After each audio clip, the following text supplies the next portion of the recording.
నమస్తే, welcome to magazine story. నేను కవిత.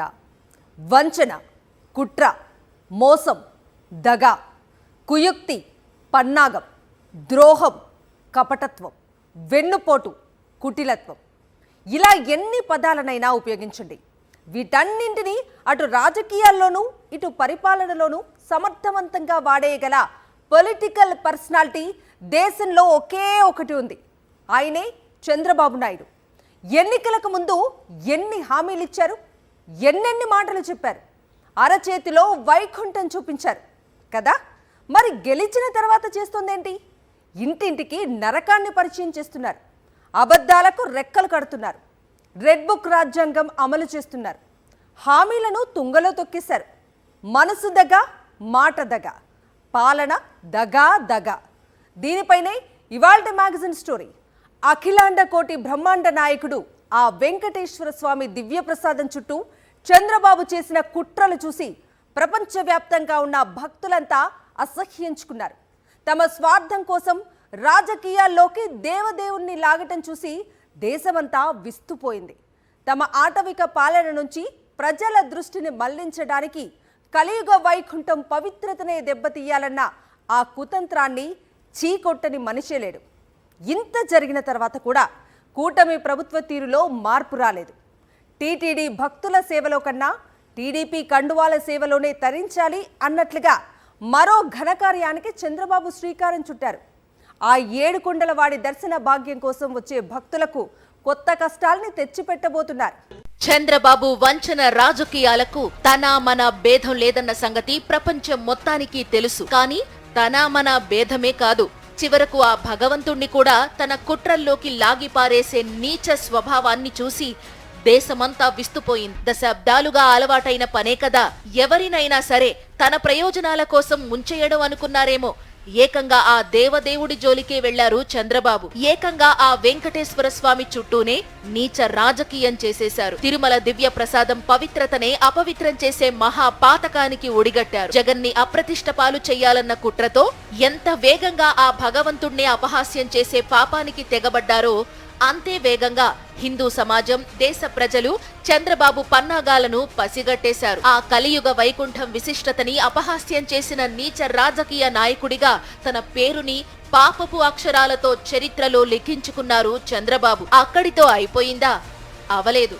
తిరుమల కేంద్రంగా భక్తుల మనోభావాలను వెక్కిరిస్తూ మరో ఘనకార్యానికి రెడీ అయ్యారు చంద్రబాబు. 4 నెలల పాలనలో హామీలను, సంక్షేమాన్ని, అభివృద్ధిని పట్టించుకోకుండా రెడ్ బుక్ రాజ్యాంగం అమలులో బిజీగా ఉన్న చంద్రబాబు ఆ వెంకటేశ్వర స్వామి భక్తులకు మరిన్ని కష్టాలు తెచ్చిపెట్టబోతున్నారు. తిరుమలపై సీఎం చంద్రబాబు మాట మార్చేశారు.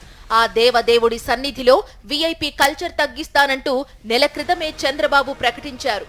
నెల తిరగకుండానే దేవుడి సన్నిధిలో చెప్పిన మాటకి తిలోదకాలు ఇచ్చేశారు. దేవుడి సన్నిధిలో చెప్పిన మాట తప్పిన చంద్రబాబు టీడీపీ నేతలకే తిరుమల వెంకన్న సేవలు అందేలా ప్లాన్ చేసుకున్నారు. ఈ క్రమంలో టీడీపీ నేతలకే నెలకు 60,000 దర్శనాలను టీటీడీ ఇవ్వనుంది. వారానికి 6 రోజులు ఎమ్మెల్యేల సిఫార్సు లేఖల దర్శనాలు ఇవ్వనున్నారు. ఈ మేరకు టీడీపీ ఎమ్మెల్యేల సమావేశంలో సీఎం చంద్రబాబు ప్రకటించారు. ప్రస్తుతం వారంలో 4 రోజులు ఎమ్మెల్యేల లేఖలకు అనుమతి ఉంది. ఇప్పుడు వారంలో 6 రోజుల పాటు లేఖలకు అనుమతి ఇస్తున్నారు. వీఐపీ బ్రేక్ తో పాటు సుపథం టికెట్లు కూడా ఇవ్వాలని నిర్ణయం తీసుకున్నారు. వారంలో 6 రోజుల పాటు సుపథం టికెట్లు ఇచ్చేందుకు అనుమతి ఇచ్చారు. టీడీపీ నేతల పైరవీల కోసం తిరుమలలో భక్తులను గాలి కొదిలేయాలని నిర్ణయం తీసుకోవడం గమనార్హం.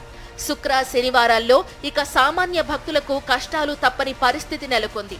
ఆ 7 కొండలు ఎక్కి వెంకటేశ్వర స్వామిని ఒక్క క్షణం చూసి తరించాలని తపిస్తూ వచ్చే ప్రతి భక్తుడికి దర్శన భాగ్యం కల్పించాల్సిన టీటీడీ ఇక మీదట టీడీపీ కండువాల సేవలో తరిస్తుందన్నమాట. ఆంధ్రప్రదేశ్లో ఏం జరుగుతోంది? తెలుగు ప్రజల నుంచి దేశ ప్రజల దాకా అందరి నోట ఈ ప్రశ్నకి వచ్చే సమాధానం ఒక్కటే. ఆంధ్రప్రదేశ్లో ఆటవిక పాలన సాగుతోందన్నదే ఆ సమాధానం. హామీలను తుంగలో తొక్కి ప్రజలను వంచడం నుంచి మొదలు పెడితే ప్రజాస్వామ్యాన్ని అవహేళన చేస్తూ రెడ్ బుక్ రాజ్యాంగాన్ని అమలు చేయడం దాకా ఎక్కడా కూడా గ్యాప్ లేకుండా రాష్ట్ర వ్యాప్తంగా భయోత్పాతం సృష్టించడంలో కూటమి ప్రభుత్వం ఘన విజయమే సాధించింది. చంద్రబాబు ప్రభుత్వం ప్రజల ఆశల మీద నీళ్లు చల్లడానికి, ఏపీ భవిష్యత్తుని చీకట్లోకి నెట్టడానికి ఏమాత్రం టైం తీసుకోలేదు. ఆ మాటకొస్తే చంద్రబాబు ముఖ్యమంత్రిగా ప్రమాణ స్వీకారం చేయడానికి ముందే టీడీపీ గూండాలు హత్యాకాండకి తెరతీస్తే బాధ్యతలు స్వీకరించిన తరువాత చంద్రబాబు విధ్వంస పాలనకి తెరతీశారు. ఏలినవారే అంబేద్కర్ రాజ్యాంగాన్ని పక్కన పెట్టి రెడ్ బుక్ రాజ్యాంగం అమలులోకి తెస్తే ఇక పచ్చమూక మౌనంగా ఎందుకుంటుంది? హత్యాకాండని కొనసాగిస్తోంది. దోపిడీ పర్వానికి తెరతీసింది. ఇసుక నుంచి లిక్కర్ దాకా దోచుకోవడమే లక్ష్యంగా పచ్చమూక పేట్రేగిపోతోంది. ఎన్నికలకు ముందు ప్రజలకు అరచేతిలో వైకుంఠం చూపిస్తూ హామీల వర్షం కురిపించిన చంద్రబాబు అధికారంలోకి రాగానే నిస్సిగ్గుగా హామీలను తుంగలో తొక్కేశారు.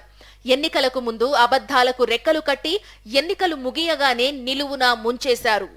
ఈ మాధ్యమాలన్నీ ఏకమవుతాయి, అందరు కలిసి అబద్ధాలకు రెక్కలు కడతారు, ప్రజల ఆశలతో చెలగాటలాడతారు. ఏ స్థాయిలో అబద్ధాలు ఆడతారు అనంటే వీళ్ళకు సంబంధించిన వీళ్ళ ఎమ్మెల్యేలు, వీళ్ళకి సంబంధించిన కార్యకర్తలను ఏ స్థాయిలో వీళ్ళు అబద్ధాలలో వాడుకుంటారు అనంటే ఇంటింటికి పంపిస్తారు. వాలంటీర్లను 10,000 రూపాయలు జీతం అని చెప్పి వాళ్ళని మోసం చేస్తారు. ఫస్ట్ అక్కడి నుంచి మొదలవుతుంది మోసం. ఎన్నికలప్పుడు మాత్రం నెక్స్ట్ మీకు 10,000 రావాలి అనంటే, మా ప్రభుత్వం రావాలి అనంటే ప్రతి ఇంటికి ఈ ప్రచారాన్ని మీరు తీసుకొని పోవాలని వాడతారు. ఉచిత ఇసుక ఎన్నికల వేళ 5.5 కోట్ల మంది ఏపీ ప్రజలను మభ్యపెడుతూ చంద్రబాబు ఇచ్చిన హామీ. ఆ తరువాత ఏం జరుగుతోంది? రాష్ట్రంలో ఉచిత ఇసుక ఎక్కడ దొరుకుతుందో అర్థం కాక ప్రజలు అల్లాడుతున్నారు. రాష్ట్రంలో దాదాపుగా 141 నియోజకవర్గాల్లో సగటున లారీ ఇసుక 20,000కు పైగా ఉంది. 53 నియోజకవర్గాల్లో 30,000 ఉంటే కొన్ని నియోజకవర్గాల్లో లారీ ఇసుక ఏకంగా 60,000 పైగా ఉంది. టీడీపీ శాండ్ మాఫియా లక్షల కోట్ల రూపాయలను దోచేయడానికి స్కెచ్ గీసేసింది. అందుకు చంద్రబాబు ప్రభుత్వం అన్ని విధాలుగా సహకరించింది. దేశంలో ఎక్కడా లేని రీతిలో ఇసుక టెండర్లకు కేవలం 2 రోజుల సమయం మాత్రమే ఇచ్చారు. ప్రజలంతా దసరా పండుగ వేడుకల్లో ఉండగా సమయం చూసి తన మాఫియాకి ఇసుక రీచ్లను చంద్రబాబు కట్టబెట్టేశారు. తెల్లారి లేస్తే పారదర్శకత పేరుతో తెగ ప్రసంగాలు ఇచ్చే చంద్రబాబు ఆచరణలో వెలగబెట్టేది మాత్రం పారదర్శకతకి పాతరేసి పచ్చమూక అవినీతి జాతరకి పచ్చ జెండా ఊపడమే. 108 రీచ్లకు వీళ్ళ టెండర్లు పిలిచారు. 2 రోజుల టైం. 8వ తారీఖు పైన మీరు డేట్ చూస్తే పైన 8వ తారీఖు బిడ్ టెండర్ పైకి మామ, బిడ్ నోటీస్ 8వ తారీఖున కిందికి రామ్మ. Last date for submission of bids 10వ తారీఖు. 2 రోజులు టెండర్ నోటీస్ ఇచ్చి ఎవరైనా ఎక్కడైనా గానీ చేయడం చూశారా అని అడుగుతా ఉన్నా.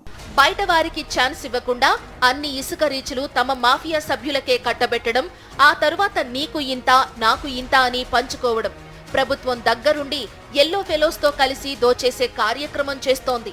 ఇది ఇసుక మాఫియా తీరు.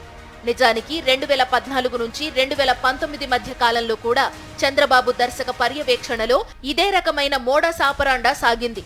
ఇప్పుడు తమ దోపిడీ పర్వానికి మరింత హంగులు అద్ది టీడీపీ శాండ్ సిండికేట్ ఉచిత ఇసుక పాలసీ మాటున లక్షల కోట్లు దోచేసే పనిలో బిజీ అయిపోయింది. తెలుగులో రాజకీయాలు పుట్టినప్పటి నుంచి అత్యంత వంచనతో కూడిన డైలాగ్స్ కొన్ని ఉన్నాయి.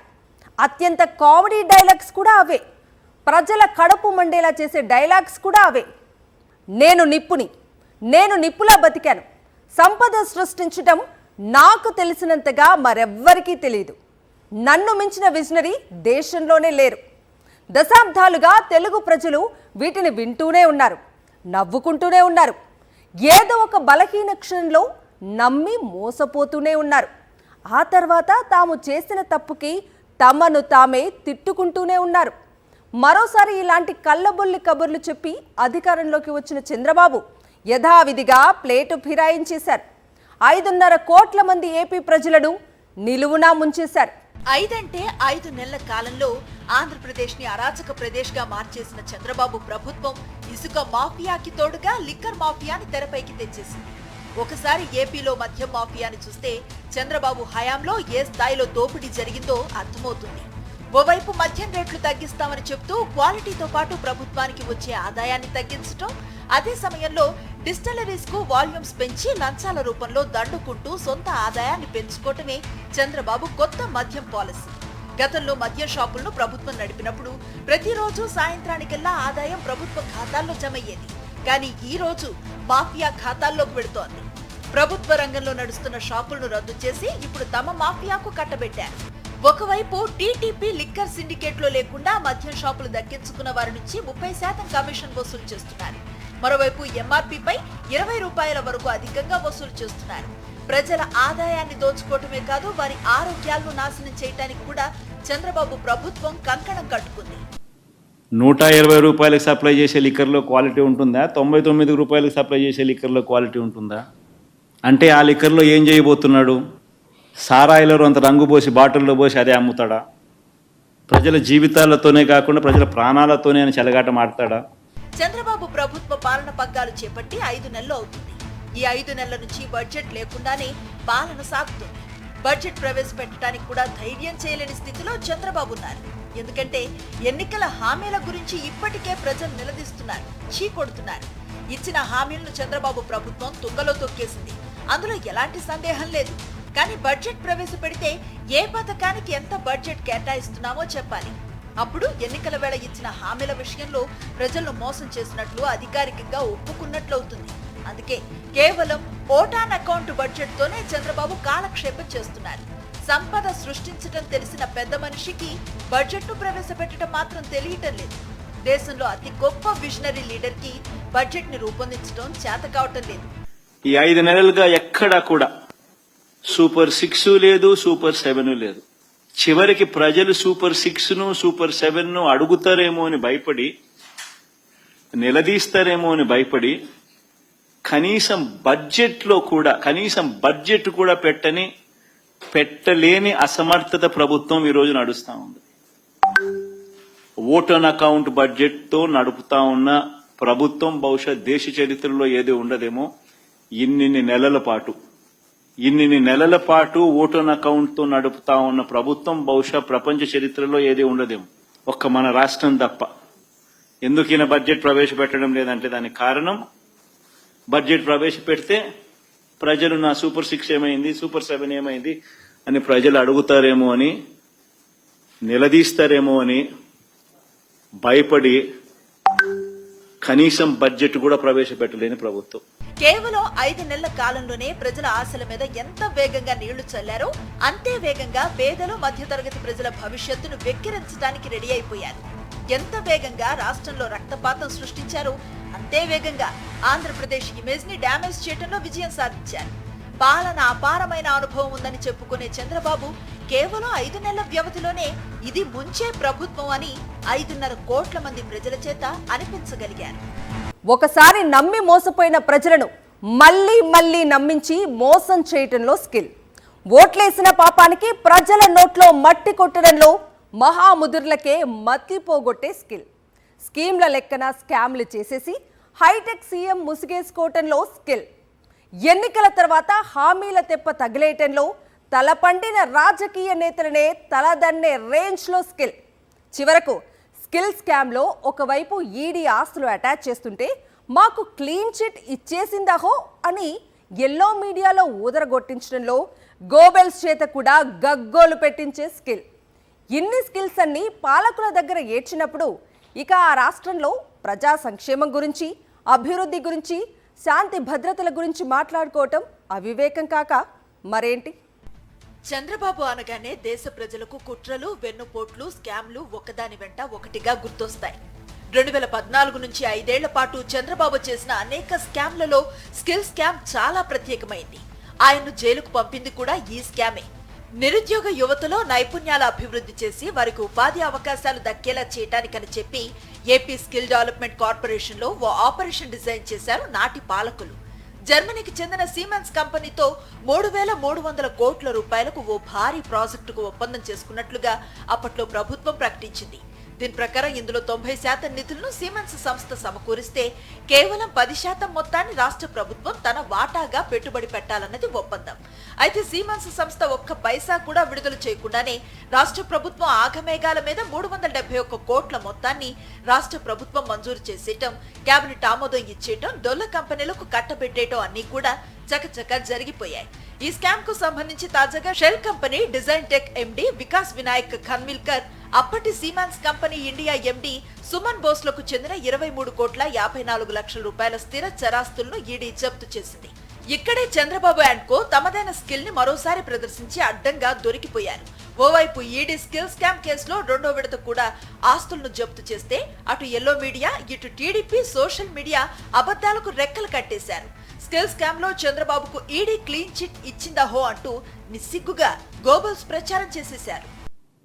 ఈడీ సైతం ఇది వాస్తవమే అని వాళ్ళు ధృవీకరించుకున్న తర్వాత వాళ్ళు అటాచ్మెంట్ కూడా చేసినారు, అరెస్టులు కూడా చేసినారు.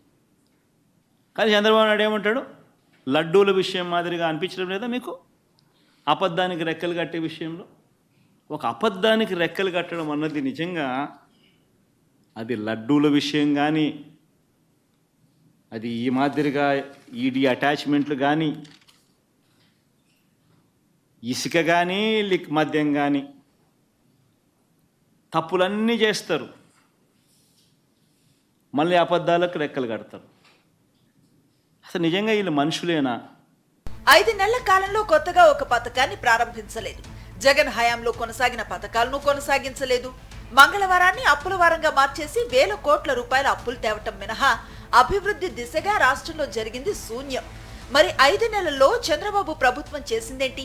శాంతి భద్రతలు పూర్తిగా గాడి తప్పినా చోద్యం చూస్తూ ఉండటం, ఎన్నికల వేళ ఇచ్చిన హామీలను దొంగలో తొక్కటం, విజయవాడ వరదల సాక్షిగా పాలనా వైఫల్యాన్ని దేశ ప్రజలకు చాటటం, రెడ్ బుక్ రాజ్యాంగాన్ని అమలు చేస్తున్న ఏకైక రాష్ట్రంగా ఏపీకి అపఖ్యాతిని మూట కట్టడం, ఇసుక మాఫియా, మద్యం మాఫియాలకు పూర్తి అండదండలు అందిస్తూ లక్షల కోట్ల రూపాయలను దోచుకోవటానికి పక్కా స్కెచ్ గీయటం, చివరకు తమ రాజకీయ ప్రయోజనాల కోసం ఏకంగా ఆ తిరుమల పవిత్రత మీదే కుట్రలు చేయటం, వీటన్నింటినీ నిస్సిగ్గుగా అమలు చేయటానికి అబద్ధాలకు రెక్కలు కట్టడం, 5 నెలల కాలంలోనే 5.5 కోట్ల మంది ప్రజలను ఇంత దగా చేస్తే మరి 5 ఏళ్ల పాలనలో ఆంధ్రప్రదేశ్ ని ఏం చేసేస్తారో అన్న ఆలోచనే తెలుగు ప్రజల్లో వణుకు పుట్టిస్తోంది.